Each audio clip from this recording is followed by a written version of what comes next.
Hello friends, आज के इस वीडियो में क्लास 10th कोऑर्डिनेट ज्योमेट्री हम ले रहे हैं। सो कोऑर्डिनेट ज्योमेट्री पे जाने से पहले थोड़ा सा कुछ 9th के कॉन्सेप्ट्स रिवाइज कराना चाहूंगी पहले। सो एक्स और Y axis is contain in the Cartesian plane, right. किसी भी पॉइंट को जिसके कोऑर्डिनेट एक्स कॉमा वाई है उसको कार्टेशियन प्लेन में हम रिप्रेजेंट कर सकते हैं। एक्स एक्सिस का एक और नाम है that is abscissa. Y axis को हम बोलते हैं ऑर्डिनेट, जो 9th क्लास के अंदर आप लोगों ने कर लिया था। एक्स एक्सिस पे किसी भी पॉइंट को अगर रिप्रेजेंट करना है या हम बोले किसी भी पॉइंट, जो भी पॉइंट एक्स एक्सिस पे आएगा उसका कोऑर्डिनेट हमेशा x, 0 के फॉर्म में होगा। y कोऑर्डिनेट हमेशा 0 मिलेगा हमें एक्स एक्सिस के ऊपर। y एक्सिस के ऊपर कोई भी पॉइंट अगर हम लेते हैं तो उसका कोऑर्डिनेट 0, y के फॉर्म में होगा। y एक्सिस पे x की वैल्यू 0 होती है, इसलिए इसका कोऑर्डिनेट 0, y चलेगा। इसका क्या मतलब हुआ, तो यहां से हम रिलेट करेंगे equation of X axis.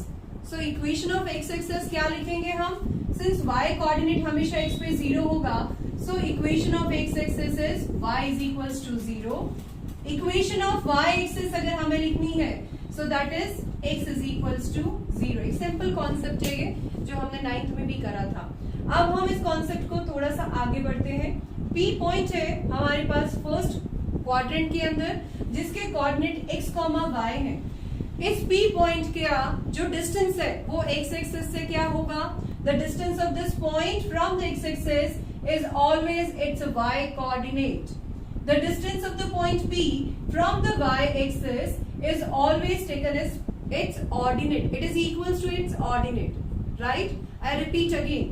The distance of the point P from the x-axis is equals to the ordinate of the point, and the distance of the point P from the y-axis is equals to the abscissa.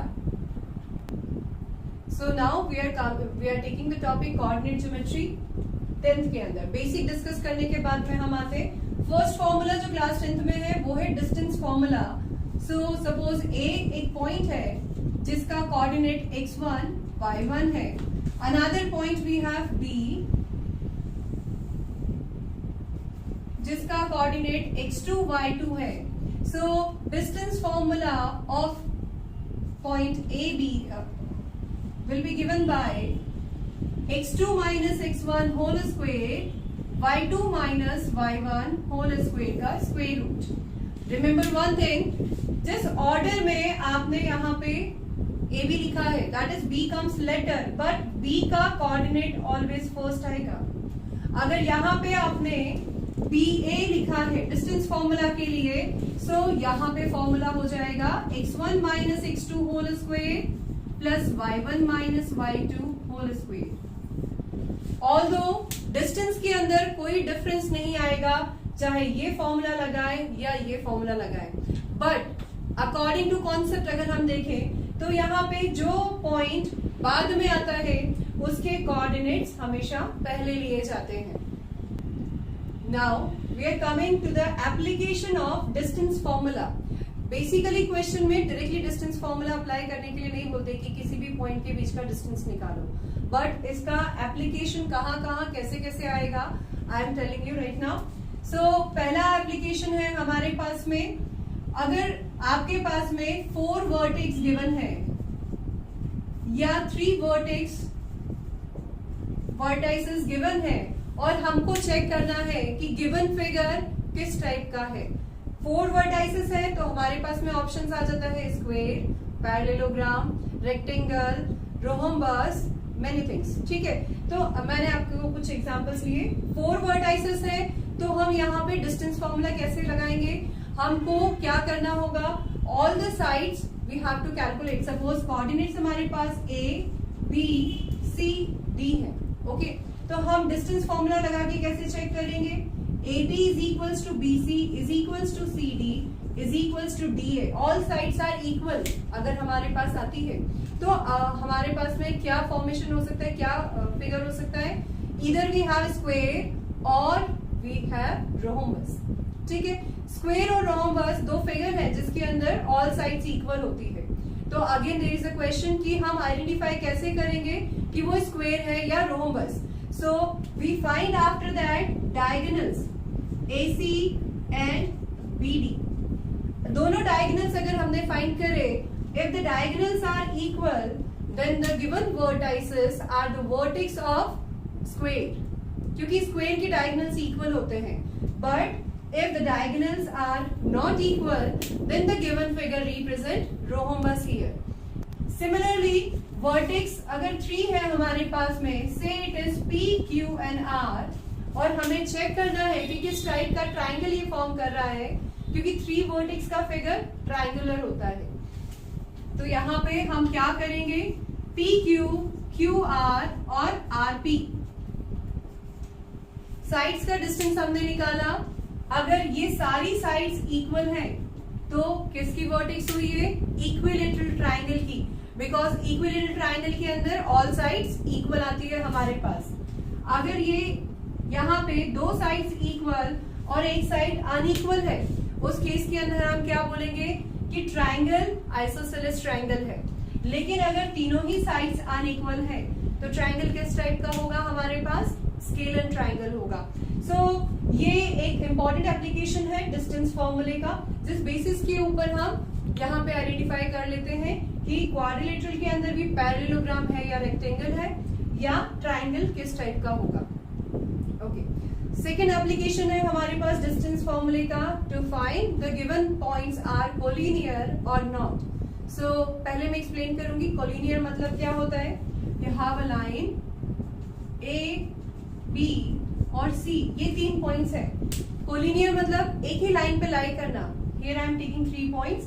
अगर ये तीनों points एक line पे लाई करते हैं तो इसको हम बोलेंगे collinear. So how to identify कि 3 पॉइंट्स आर कोलिनियर और not, we also find it by using the distance formula. The question is how. तो अगर मेरे पास पॉइंट्स इसी ऑर्डर में है, आई रिपीट अगेन, अगर पॉइंट्स इसी ऑर्डर में है तो हमारे पास में क्या होना चाहिए, AB plus BC is equals to AC आना चाहिए. That is distance between AB plus distance between BC must be equals to the distance between AC. कब होगा ये, जब पॉइंट एक ऑर्डर में आएंगे. But many times we don't know कि पॉइंट्स किस ऑर्डर में है, तो उस केस में हम क्या बोलेंगे, we always find, say PQR हमारे पास पॉइंट्स हैं, PQ हमने निकाला, QR निकाला और PR निकाला.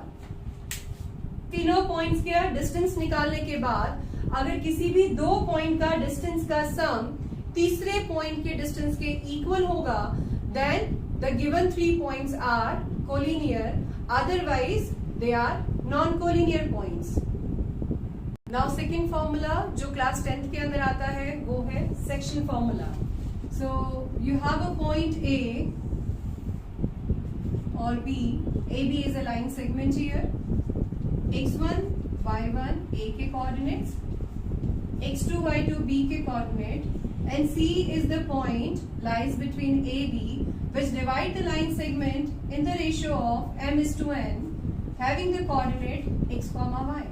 So by using the section formula, we can easily calculate the coordinate of the point C by using the formula x is equals to mx2 plus nx1 divided by m plus n, and y is equals to my2 plus ny1 upon m plus n. तो ये section formula है, यहाँ से हम C के coordinate easily calculate कर सकते हैं. सेक्शन फॉर्मूला 2 टाइप से होते हैं. फर्स्ट है इंटरनल डिवीजन, जहां पे पॉइंट C AB के बीच में लाई करेगा. सेकेंड होता है एक्सटर्नल डिवीजन का फॉर्मूला, जहां पे C पॉइंट से ये कोऑर्डिनेट Q है और यहाँ पे C पॉइंट लाई कर रहा है, तो C पॉइंट कहाँ है, आउटसाइड द लाइन सेगमेंट, तो उसको हम बोलते हैं एक्सटर्नल डिवीजन. उस फॉर्मूले के अंदर क्या चेंज होगा, अगेन C के कोऑर्डिनेट XY ले रही हूं मैं, और यहाँ पे coordinate x2, y2, x1, y1 P का कोऑर्डिनेट है. तो सेकेंड केस के अंदर एक्सटर्नल डिवीजन के अंदर फॉर्मूला हो जाएगा x इज इक्वल्स टू, ये जो C पॉइंट है ये PQ को mx2n के रेशियो में डिवाइड कर रहा है. So it is mx2 minus nx1 upon m minus n, and the y coordinate will be calculated by my2 minus ny1 upon m minus n. So section formula दो type में होता है. First internal division, जहां पे numerator denominator में plus sign आता है. Second होता है एक्सटर्नल डिवीजन, जहां पे न्यूमरेटर डिनोमिनेटर दोनों जगह नेगेटिव साइन का यूज किया जाता है. Now we discuss the application of section formula. So the first application is to find the coordinate of the point which divide the line segment in the ratio of m is to n. The second application of section formula is to find ratio when the vertex of the coordinate of the point A, B and C are given. We can also calculate the ratio in which the line segment is divided here. The third application of section formula is to find collinearity. To check collinearity, the given points are collinear or not. तो first हमारे पास form था section formula. Second form है हमारे पास, पहला था distance formula जिससे हमने collinear check किया था. सेकंड हमारे पास में है सेक्शन फॉर्मूला, जिसका यूज करके भी हम चेक कर सकते हैं कि तीनों पॉइंट्स कोलिनियर है या नहीं. The fourth application of the section formula is to find the type of quadrilateral. जैसे डिस्टेंस फॉर्मूले में हमने आइडेंटिफाई किया था, सेक्शन फॉर्मूले के अंदर हम कैसे आइडेंटिफाई करेंगे. सो यहाँ पे हम डिस्टेंस ना निकालते हुए, साइड्स ना निकालते हुए डायरेक्टली डायगोनल को फाइंड करेंगे पहले. सो अगर हमारे पास स्क्वायर है तो स्क्वायर का मिड पॉइंट के कोऑर्डिनेट निकालेंगे हम, क्योंकि diagonal of square intersect each other, right. So intersect करने के bisect each other actually. So वो 1:1 के रेशियो में डिवाइड करेगा. So by using that concept, by using the section formula and by using the that concept, we also find कि किस type का quadrilateral है हमारे पास में. वो स्क्वायर है, वो रोम्बस है. That will give you by using section formula. Then after we find by using the distance formula also कि हमारे पास साइड्स इक्वल आ रही है, सारी साइड्स इक्वल है या दो साइड्स इक्वल है.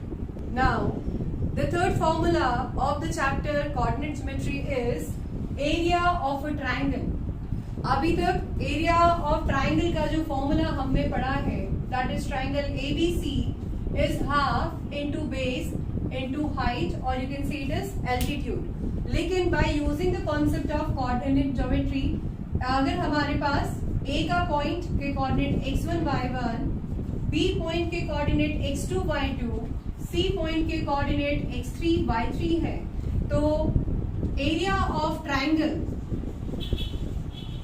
ABC, या जिसको हम लिख सकते हैं delta, that will be equals to mod of half of in the bracket x1 y2 minus y3 plus x2 y3 minus y1 plus x3 y1 minus y2. Mod close किया. Unit यहाँ पे जो लगेगी दैट इज स्क्वायर यूनिट.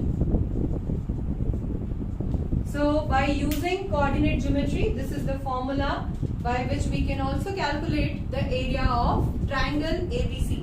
अगर हमारे पास quadrilateral figure होगा तो हम क्या करेंगे, किसी भी टाइप का क्वाड्रिलेटरल है तो हम डायगोनल को ज्वाइन करेंगे, और डायगोनल ज्वाइन करके ये फर्स्ट फिगर आया ABC, अगर इसके वर्टेक्स है तो BCD दूसरे ट्रायंगल के वर्टेक्स हो जाएंगे, और दोनों ट्रायंगल का इंडिविजुअली एरिया निकाल के हम ऐड करके रिजल्टेंट क्वाड्रिलेटरल का एरिया कैलकुलेट कर सकते हैं. The important application of area of a triangle is to check the given points are collinear or not. So how to check it out? जो area है हमारे पास, that is delta, या you can say it as area of triangle ABC should be equals to 0. अगर किसी भी triangle का area हमारे पास 0 आएगा, in that case we said the given points ABC are collinear, otherwise not. तो यहाँ पे आज हमने कोऑर्डिनेट ज्योमेट्री क्लास 10th का जो कॉन्सेप्ट था सारी ब्रीफिंग करी है. कुछ भी अगर आपके डाउट्स होते हैं इस टॉपिक से रिलेटेड, आप कमेंट बॉक्स के अंदर अपने डाउट्स भेज सकते हैं। एज वेल आप मेल कर सकते हैं और आप पूछ सकते हैं अपने doubts. Please must like, share and subscribe my channel. Thank you so much for watching our channel. Thank you.